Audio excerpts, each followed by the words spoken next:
5 things every woman at the age of 50 should know how to do. See you in a sec.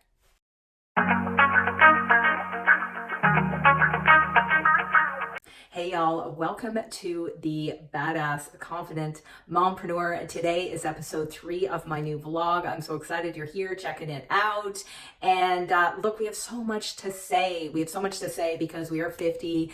Things are happening. It's time. It's time we reinvent the change. And I mean, I'm showing up here because heck, why not build a YouTube channel? And also because I'm 50. I'm actually 51. And the truth is that I really feel like now is such a great time to reinvent myself, do something different in my life. As some of you might be kind of empty nesters, I'm not quite there yet. But today I wanted to talk about 5 things that every woman at 50 should absolutely, hands down, know how to do or have, okay? That's what we're talking about today.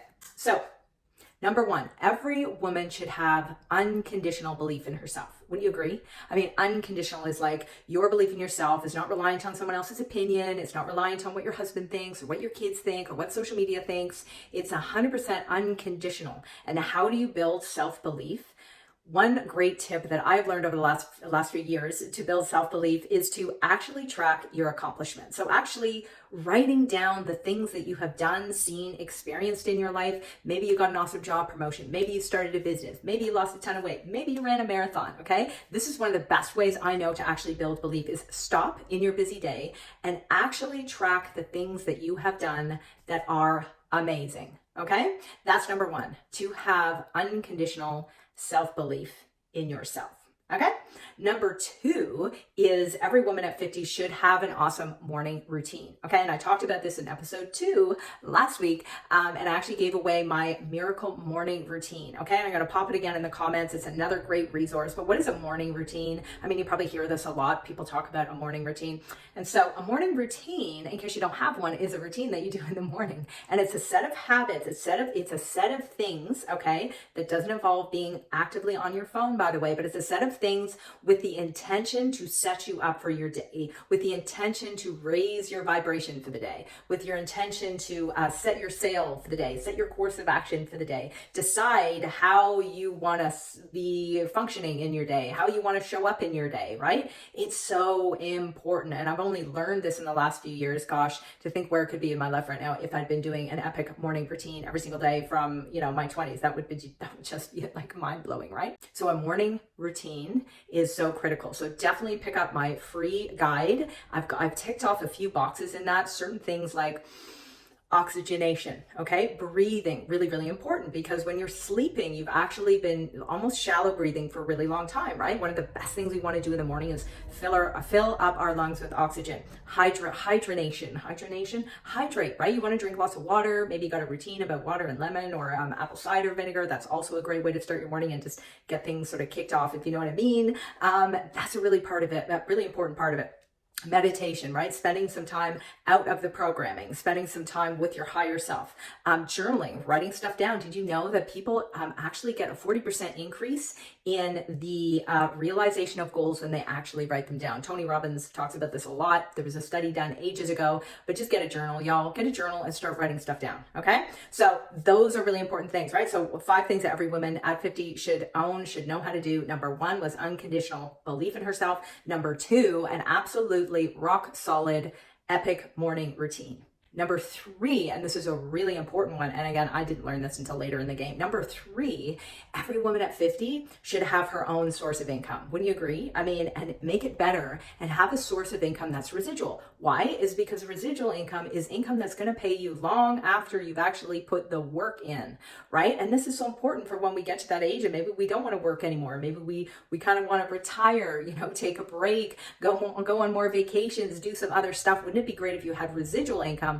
that was coming to you daily, monthly, whatever, right? You've got income coming in that's residual, really, really important. So this idea of income is really important because shouldn't we all have financial security for ourselves, especially women. And I mean, there's more and more women now who are financially secure and independent, but that's the whole point, right? Like having your own source of income that you own, right? So here, what I'm trying to get at is not job income. What I'm talking about is business income, right? And so I was listening to a podcast this morning with Ed Milet and Tony Robbins, so awesome. Maybe I'll drop that below too. And they were talking about the shift right now. So important for you to shift from being a consumer of stuff to a producer, to an owner of something, right? Think about starting your own business. Think about leveling up the business that you have. If you've already got an online business, start thinking about how you can create residual income. And look, I do something that's really epic that's allowed me to create residual income that takes me maybe 1 to 2 hours a day to run. It's pretty cool. So it's called social retail. If you actually want information on what I do,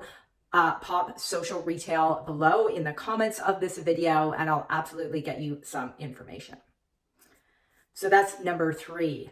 Number 4, what's number 4? Number 4 is unconditional self-respect. This is so important, right? Self-respect. This is you respecting yourself unconditionally. So the biggest thing that I can think of around self-respect, besides, having that internal confidence, right? Self-respect comes with confidence to be able to walk how you want to walk, to be able to wear the clothes you want to wear, to be able to do the things that you want to do. But a big thing here, y'all, is being able to say no.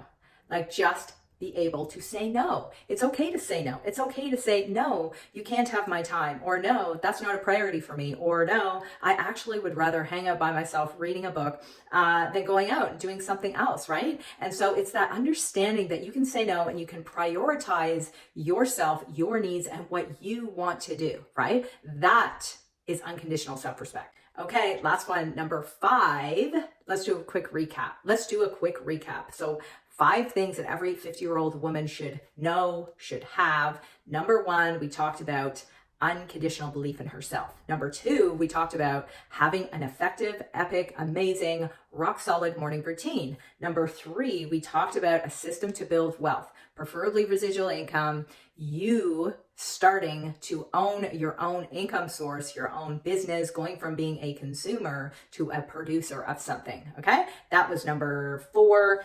That was number 3. Number 4 is unconditional self-respect. Learn how to say no. And number 5, really important, is your health, right? Every woman at 50 should know exactly what's going on from here down to here on the inside. Now, being 50 can be a bit of a rocky road, right? Because if you're in menopause, it kind of messes things up a little bit, possibly, right? Some women I speak to sail through it. Other women are really suffering. And it just breaks my heart. So what is in a healthcare routine? Like, what does it actually look like for a 50-year-old woman? So 3 big things here that are so important, okay? Moving your body. Now, we use the word exercise, but let's get real. I'm going to be 100 with you here, and I'm going to tell you that if you are a woman over 35, okay, you need to lift heavy things. You need to get in the gym, or you need to have a set of equipment, weights, so that you can build muscle mass. And what does that do? It helps our bones stay strong, right? It helps our joints stay strong. So moving your body intensely, sweating, that is an absolute non-negotiable, okay? That is the first tick on your healthcare routine, okay?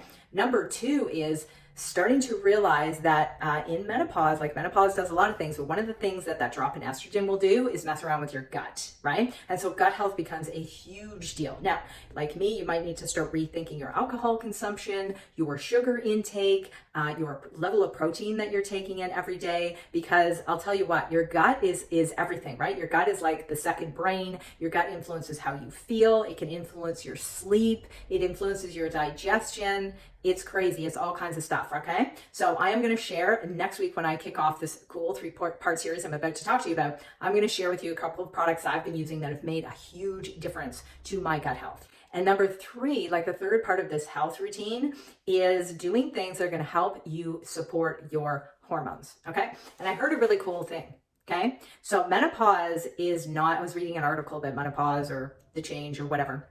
Menopause is actually not a medical condition. Okay, menopause is a normal biological process that we go through. Okay, and so when I say supporting our hormones, what we really want to do is try our best to support our body through this process rather than trying to stop the process, because it is a natural process, right? So what you're doing to support your hormones could be anything from if you're choosing HRT, that's not really supporting your hormones. that is trying to stop the process. No judgment. I personally am taking other routes. So supporting your hormones could be choosing certain herbs. So what does supporting your hormones look like? It's actually using certain kinds of supplements that can influence your hormones, influence your body, help your body physiologically be supported through the fluctuations, okay? And so I'm not a scientist, I'm not a doctor either, but I know there's some great options out there to help support your hormones. And combined with the gut health strategies and the exercise, which will help you sleep, we've pretty much ticked all the boxes around the healthcare routine and menopause. I hope you got some value from these 5 tips today. Remember, all super important. But I'm really excited to say that next week I'm going to start a 3-week series. I'm going to be looking specifically at menopause. I'm going to be interviewing someone totally amazing that I think you're going to love. And we're going to be hitting different areas of menopause, what we can do financially, what we can do physically, what we can do with our mental health and our confidence. I'm really excited. So make sure you tune in next week. See you soon.